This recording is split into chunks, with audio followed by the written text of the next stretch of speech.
அனைவருக்கும் வணக்கம். ஓர் ஊரில் வணிகன் ஒருவன் இருந்தான். பணக்காரனான அவன் சரியான ஒரு கஞ்சன். எனவே குறைவான சம்பளத்துக்கு கொடுத்து ஒரு முட்டாளான ஒருவனை வேலைக்காரனாக வைத்திருந்தான். ஒரு நாள் அவனை அழைத்து, நம் வண்டியை எடுத்துக்கொண்டு பணக்காட்டுக்கு போ. அங்கே பலர் பனைமரங்களை வெட்டி வண்டியில் ஏற்றி கொண்டு இருப்பார். அதேபோல் நீயும் மரங்களை வெட்டி கொண்டு வா என்றான். அப்படியே அவனும் வண்டியை ஓட்டிக்கொண்டு சென்றான். அங்கே சிலர் மரங்களை வெட்டி வீழ்த்து கொண்டு இருந்தனர். சிலர் கீழே கிடக்கும் மரங்களை முயன்று வண்டியில் ஏற்றி கொண்டு இருந்தனர். இதை பார்த்து வேலைக்காரன் சிரிப்பை அடக்க முடியவில்லை.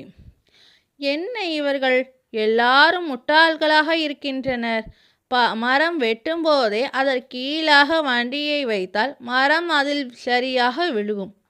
வீணாக ஒரு முறை தரையில் கிடக்கும் மரத்தை வண்டியில் ஏற்ற வேண்டாம் என்று எண்ணி என் திட்டத்தை இவர்கள் கண்முன்னாலேயே செய்து காட்டி நான் எத்தகைய அறிவாளி என்பதை புரிய வைப்பேன் என்று மனதிற்குள் நினைத்து கொண்டு தான் வெட்ட வேண்டிய பெரிய மரத்தை தேர்ந்தெடுத்தான்.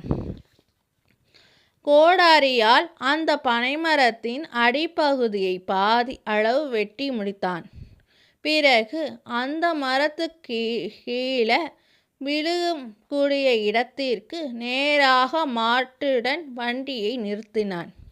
மரம் வெட்டி கொண்டிருந்த மற்றவர்கள் ஏன் இவன் இப்படி பைத்தியக்கார வேலை செய்கிறான் என்று நினைத்தனர்.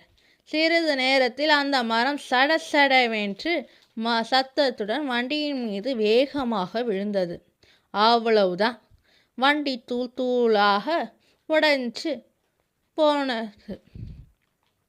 மாடும் கால் உடைந்து குற்றுயிருமா குலை உயிருமாக மாடு துதித்து கொண்டு இருந்தது.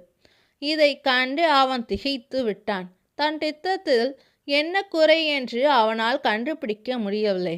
என் திட்டம் நல்ல திட்டம்தான், வண்டிக்கு தான் வலிமை இல்லாமல் போய்விட்டது என்று முடிவுடன் வீடு திரும்பினான். நடந்ததை அறிந்த வணிகன், முட்டாளாக இருக்கிறியே, இப்படி செய்யலாமா என்று கேட்டு உடனடியாக அவனை வேலையிலிருந்து நீக்கிவிட்டு பட்டு திருந்திய வணிகன் தனது கஞ்சத்தை அன்றோடு விட்டுவிட்டான்.